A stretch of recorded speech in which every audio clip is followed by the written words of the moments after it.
करके। बोली वृंदावन बिहारी लाल की, श्री कृष्ण कन्हैया लाल की।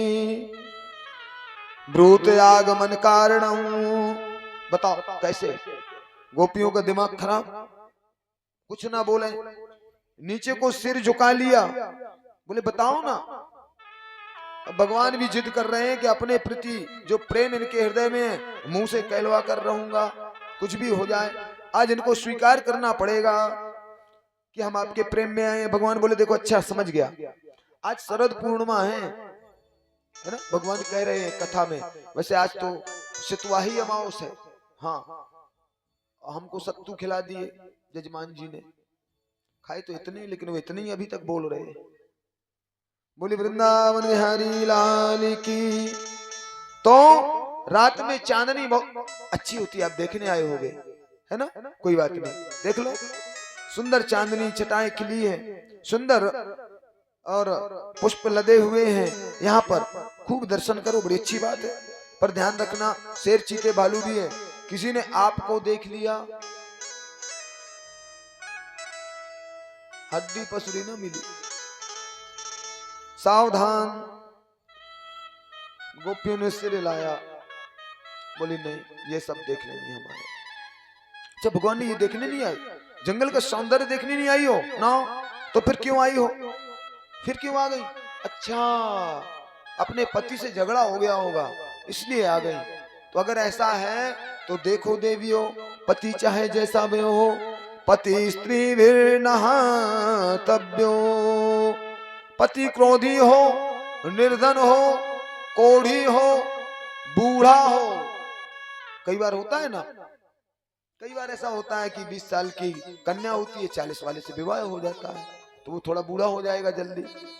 तो भले ही बूढ़ा हो, बीमार हो, कैसा भी हो, पर संसार में आपका परमेश्वर आपका पति ही है। पतिव्रत धर्म से बड़ा कोई धर्म नहीं है, कोई भी धर्म नहीं है संसार में। और एक कहानी सुनाने लगे। बोले देखो एक पत्नी थी, पति का उसकी गोद में सिर था, वो सो रहा था, थका हुआ आया था। हवन कुंड में बहुत भयावह आग थी, अभी अभी हवन संपन्न हुआ था। छोटा सा बालक था 6 महीने का, घुटमुन करके हवन कुंड में गिर गया, जल करके भस्म हो गया। पर उसने पति को जगाया नहीं कि मेरा पतिव्रत धर्म नष्ट हो जाएगा। पर चूंकि बालक हृदय का टुकड़ा होता है, आंखों से आंसू निकले, पति के कपोल पर अर्थात गाल पर गिरे, पति जाग गया। क्यों रो रही हो देवी, क्या हो गया? बताया बालक ऐसे ऐसे करके, जगाया नहीं। बोली मेरा पतिव्रत धर्म नष्ट हो जाता। दोनों दौड़ करके गए तो बालक नहीं, अरे वो अग्नि नष्ट हो गई थी। बालक तो खिलखिला करके हंस रहा था। इतना ताकत, इतनी सामर्थ्य पतिव्रत धर्म में।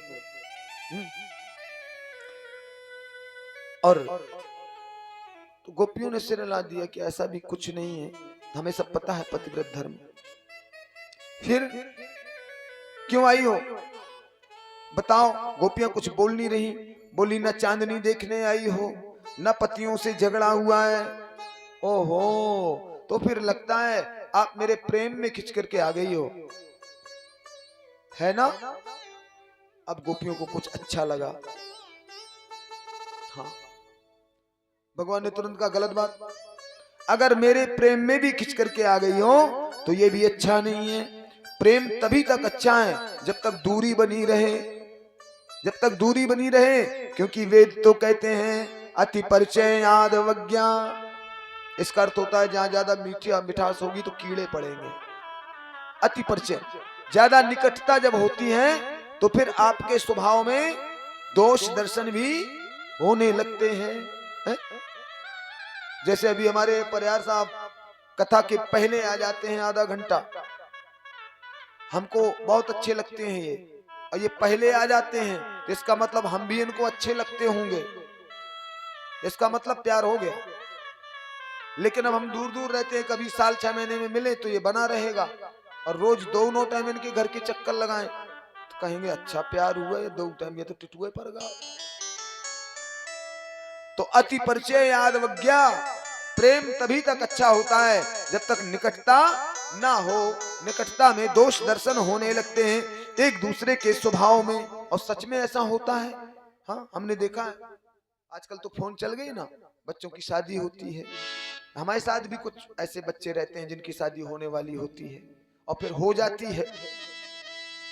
हाँ, फिर संसार नहीं दिखता, फिर बस अपना बजाने वाला और मोबाइल, बस खत्म, तीसरी चीज हो गई। हाँ, तो हमने देखा है। अब ये बात करेंगे अपने जान में छुप छुप के, तो ऐसे ऐसे शब्दों का इस्तेमाल करेंगे कि अरे राम, बिल्कुल चांद का टुकड़ा और मार चंद्रकली। और फिर यही लोग साल 6 महीना बाद जब बजाने आएंगे तो फिर कहेंगे अरे छिपकली। अति परिचय, निकटता हो गई, एक दूसरे के दोस्त सामने आ गए तो की तो जो है 1 बजे तक जागते रहते थे कि अब आने वाला है फोन। और जहां से शादी विवाह एक आध बच्चा हुआ, हमें क्या करेगा। बोले वृंदावन बिहारी लाल की। भागवत में लिखा है अति परिचय यादवज्ञा। तो बोले दोष दर्शन हो जाता है, प्रेम भी खटाई में पड़ जाता है। और यदि मुझसे वास्तव में तुम्हारा प्रेम है तो फिर मुझसे जंगल में आकर के मिलने की कोई आवश्यकता नहीं है। मैं जंगल से गाय चरा के आता हूँ, अपने अपने दरवाजे पर खड़े हो जाओ, दर्शन हो जाएंगे। सब लोग बैठ के मेरा कीर्तन करो, आंखों में बसा के बस दर्शन करो, कीर्तन करो, कुछ भी करो, मेरी कथाओं को सुनो।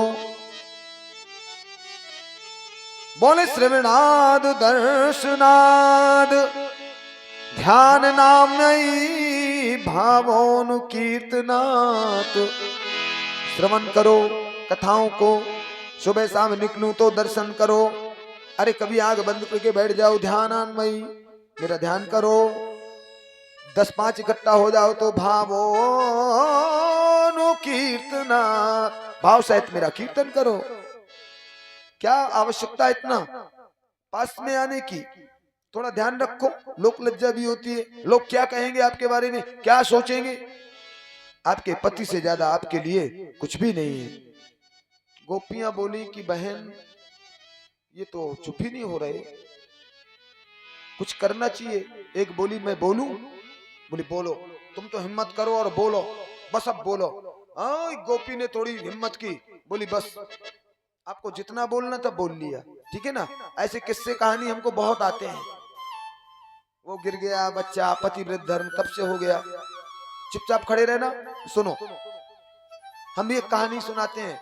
एक पति था, एक पत्नी थी। पत्नी पतिव्रता थी, वो रोज पति के पैर दबावे और बाकायदे पैर धो के पिए, पूजन करे, सेवा करे। अब पति का आ गया लेटर, क्या बोलते हैं, कॉल लेटर, नौकरी लगनी होती है, नौकरी विदेश जाना था। अब वो बोले 2 साल के पहले तो मिलेगा नहीं अवकाश। बोली हम कैसे क्या करेंगे, समझ में नहीं आता। एक तस्वीर दे दी, इसको लगा लो, इसी में कर लिया करो थोड़ा बहुत भाव सहित। चला गया, 2 साल बाद आता है, संयोग से उसकी पत्नी वो जो फोटो दे गया था उसमें पूजा अर्चन कर रही होती है। उधर से पति ने दरवाजा नोक किया, खटखटाया। अब बताओ प्रभु, वो दरवाजा खोले कि पहले अपनी पूजा पूरी कर ले पति की। भगवान मुस्कुराए, बोले अब जब असली आके खड़ा है वो काहे को खड़ा रहेगा, अब काहे को नकली के चक्कर में पड़े हो। बोले भगवान आपने अपने ही प्रश्न का उत्तर दे दिया। अरे जब हमें असली परम पिता परम पति मिल गया है तब ये माटी के थोनाओं के पास काहे को भेज रहे। बोली वृंदावन बिहारी लाल की, श्री कृष्ण कन्हैया लाल की जय जय श्री राधे। क्या है ये, कहाँ है, क्यों लाई हो, हमारे लिए है, किस लिए है ये, हमारे लिए। हाँ,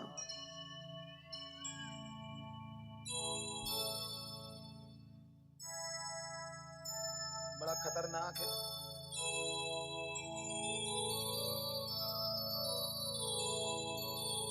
माला चलो, कब को मन पसीजे तो पहरा दे। बोली वृंदावन बिहारी लाल की। तो क्या कह रहा था मैं, कोई बताएगा हमको? मुझकी बताओ, ये क्या है? नहीं डांटो मत, लेकिन ऐसे भी नहीं हो कि यही इतना शोर करेंगे, कुछ अच्छी श्रोता भी है।